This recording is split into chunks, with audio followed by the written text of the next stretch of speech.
Patience. I just want to welcome you on behalf of the board's economic education team. My name is Jean Der. I'm joined by Robin Capetto, Isaac Akkad, Sophia Pacheco, and Gerald Allen. We'll all be on the call, but we won't be on camera once you get started. First, I want to read your team ID 6959827, and that's located in the meeting invite. Judges, can you make a note of that number? 07, right? Yes, 6959827. Right. Correct. Uh-huh. And advisors and alternates, can you please mute and take yourself off video if you haven't done that already? And team, are all your presenters ready to go? Yes. Thumbs up. Okay, again, don't have any school identifiers in the WebEx, any names or anything like that. And it looks like everything is so far so good. Okay, first I'm going to do a couple rules before we get started. When you are not speaking, it's a good idea to mute so the sound is clear. We are also recording today's session for judging. You may have your slides up that were used during your presentations that you submitted in October. You should not have updated the data with them because the economy was essentially locked in when you submitted your video. If you wish to verbally reference updated data, it will not help your team or hurt your team's score. That doesn't do the same. But there will be no new slides or data that should be introduced within your PowerPoint presentation. In a few minutes, we will start a timer and Gerald will state 2 minutes and end verbally. Now, this may interrupt your sentence, but please allow it. Jose, can you, can you verify that we are recording? Yes, recording is confirmed. Thank you. Judges, can you now introduce yourselves? My name is Tom Munsheen. Do you want any other information? That's good. Let's see where you from. Here? Yeah, hi everyone. My name is Neera Harikrishnan, and I'm excited to converse with you guys. And our other judge is still having technical difficulties, but hopefully he can join us, but we will definitely send him all the information. Now, judges, can you verify that you do have the 2 common questions that the teams will be asked? Yeah, I have them. Yes, I have them too. Great. Thank you again, judges, for your time. And if we're ready to get started, we can start the timer. Students and judges, are you ready? Okay, let's go. Judges, thank you. Hi everyone. So the first question today will be, many economists debate whether the equilibrium real interest rate, or R star, has changed. What are the factors that influence what R star is, and do you think that it has changed? Why or why not? Does it matter? And please let me know if you'd like me to repeat any part of the question. Thank you. Thank you for the question. So first and foremost, as you mentioned, R star as the equilibrium rate is obviously important to the Fed currently as we seek policy that is less restrictive without trying to restart inflation. That said, we cannot directly measure it. Some of our best models currently measuring it currently place it around the real rate at around 0.8 with the Holston-Lobach-Williams model. That said, again, these are all econometric models. Looking at the factors that influence it, one of the first that has been acting for the past several decades is the aging of the population. With the more the population ages and the smaller population growth we have, the less economic growth we expect as a result of that. Another related factor is global savings behavior, that we've seen a large quantity of savings come into the global economy as China opened up its savings coming out of 2010. This was partially why we saw such a low rate of interest that was causing us to hit the zero lower bound coming out of the 2008 crisis. To go for a little bit of recent history and also why this is important in this moment, the R star has been quite low in historical memory for the past about 15 years. However, now we seem to be at an inflection point where economists are trying to decide whether the structural long-run R star is going to be higher than it has been since the Great Financial Crisis. The reason why this matters in this moment is because if the Fed policy is set above long-run R star, regardless of the absolute level, it will be more restrictive. And if it is set below, it will be looser in the economy. So it's important to understand where R star is in order to understand the tightness or looseness of our monetary policy in relation to that number. To add on to my colleague, one of the reasons why we may have a higher R star than in the pre-COVID era is because of higher fiscal deficits. With high deficits, especially during COVID through pandemic era stimulus, this could be pushing upward pressure on real interest rates. Another reason why we may have reason to believe that real interest rates are much higher than in the pre-COVID era is due to monitoring the responsiveness of the real economy to our hike in rates. We saw that as we hiked in 2021 and 2022, the economy was much slower to respond with long and variable lags, and this could be due to a higher R star than what we may have had in the past decade.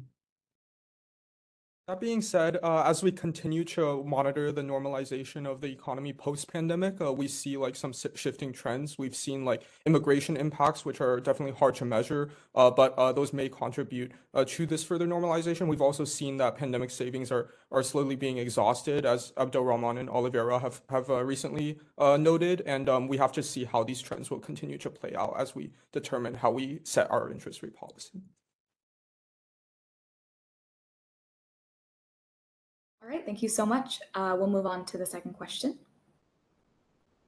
Tom, you're muted. Just to follow up on this question, what do you think the impact of climate change and the need for additional investment, especially in developing and emerging market countries, given the fact that the U.S. Borrows over $1 trillion to finance our current account deficit? Is the demand for global savings going to outstrip the supply and therefore push up our star, or do you think that's not really an important consideration? Well, to go for kind of an overview of this first, indeed, if we are going to restructure the economy for a green economy, it is going to take a lot of demand for reserves for infrastructure investments for the most part, because it is expensive to overhaul electricity grids. There are estimates that in order to do this globally, it will take $3 trillion, which is an immense demand. And it depends on the supply, whether this aging population and other supply factors will outstrip those demand factors. However, there is going to be a very increased need.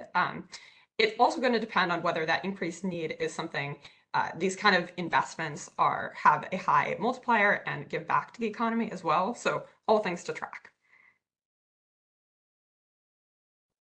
Yeah, adding on to my colleague Eleanor's point, like you said, there's large spending that is going to affect R star, so it'll run up deficits if we continue to spend on green investments in these countries.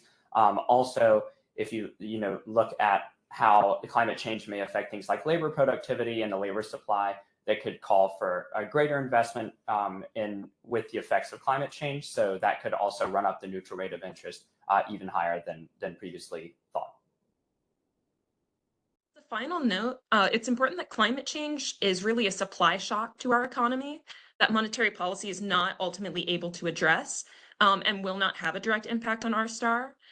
As a result, these investments that we're making are an important both to prevent rising unemployment and rising inflation as we face the changes of the effects of climate change, and that it's an important source of investment that might be, though ultimately its impact on monetary policy through R star is dependent on how much fiscal deficits take on this role and how much these roles compete with each other. Thank you.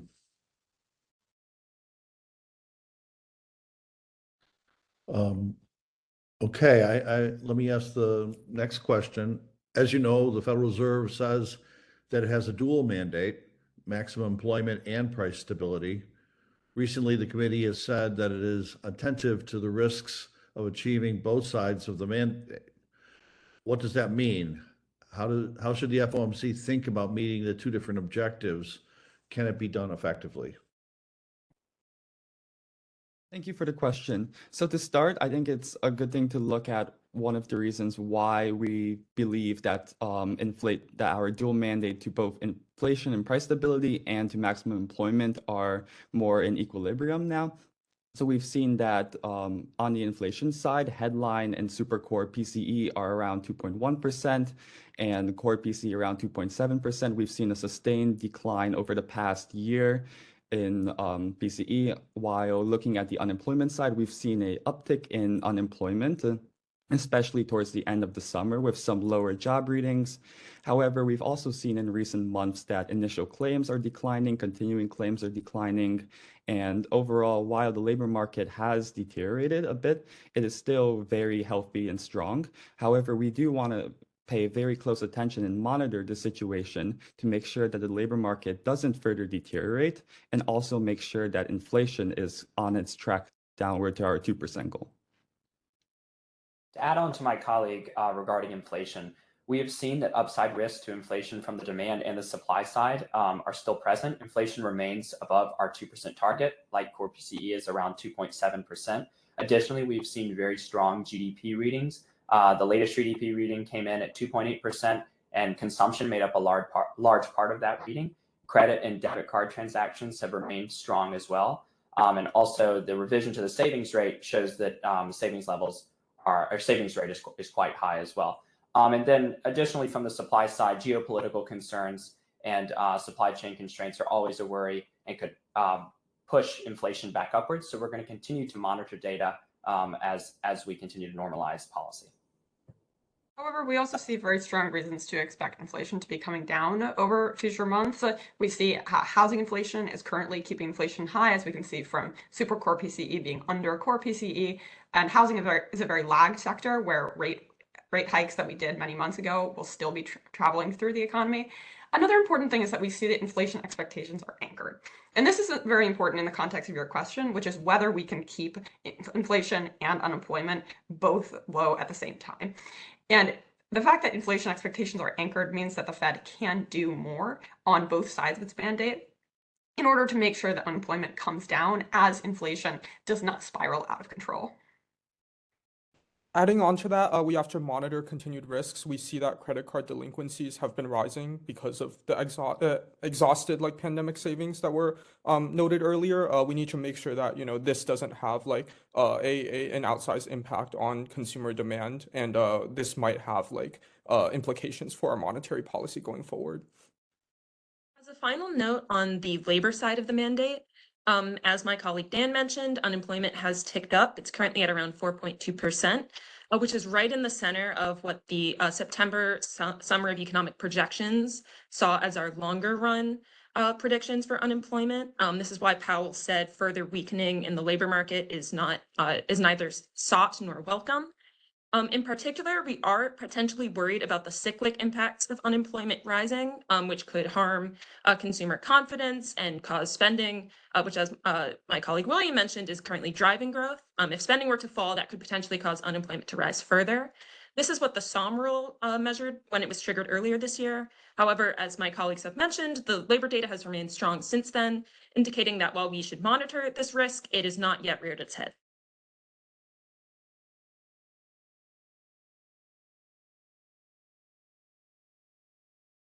Thank you. How much time do we have left for the Q&A, if we can ask another question?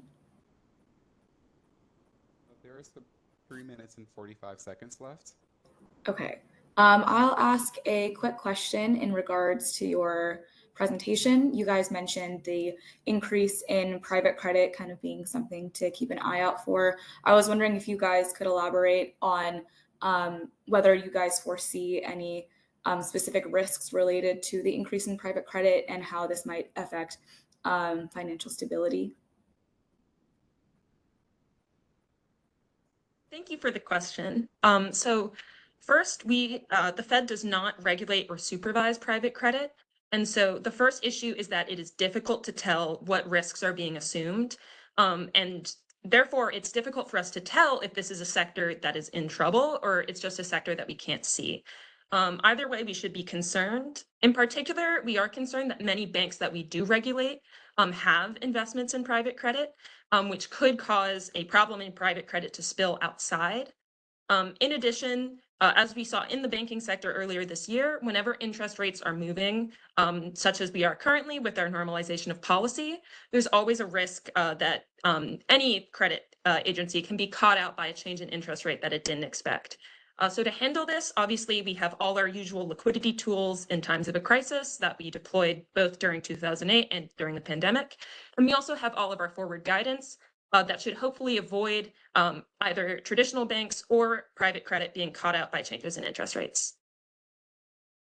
To add on to my colleague, looking at financial conditions more broadly, we do feel confident that banks are stable, banks are well capitalized, corporate defaults are low. Looking at the Chicago Fed's National Financial Conditions Index, financial conditions We are now at the 2-minute mark.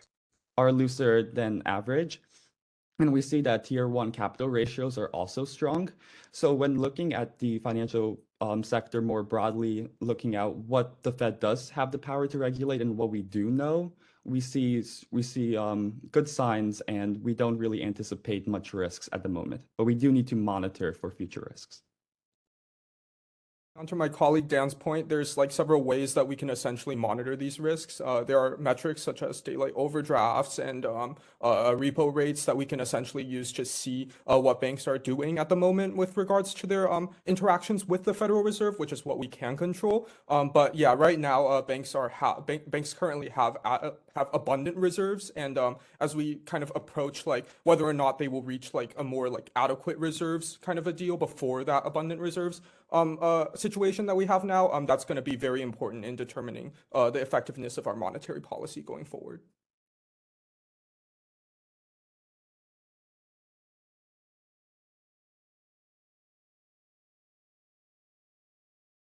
All right, thank you so much. I know there's only like a few, like maybe less than a minute or 30 seconds left, so I won't ask another question, but if there's, I don't know, anything else you guys want to add in your last 30 seconds, please feel free. Yeah, just to speak a bit more on financial stability, it's kind of unrelated to private credit, but we have seen the S&P 500 mark record returns with the Magnificent Seven companies, especially focused on artificial intelligence, having record profit margins. And, you know, that's been a strong driver of the strong growth we've seen and potentially an upside risk to inflation. And we're also going to continue to monitor for potential bubbles or anything else that could impact overall financial stability. Yeah. Thank you.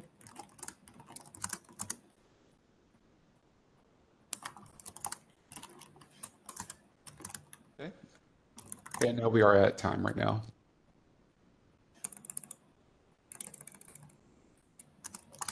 Okay, everyone.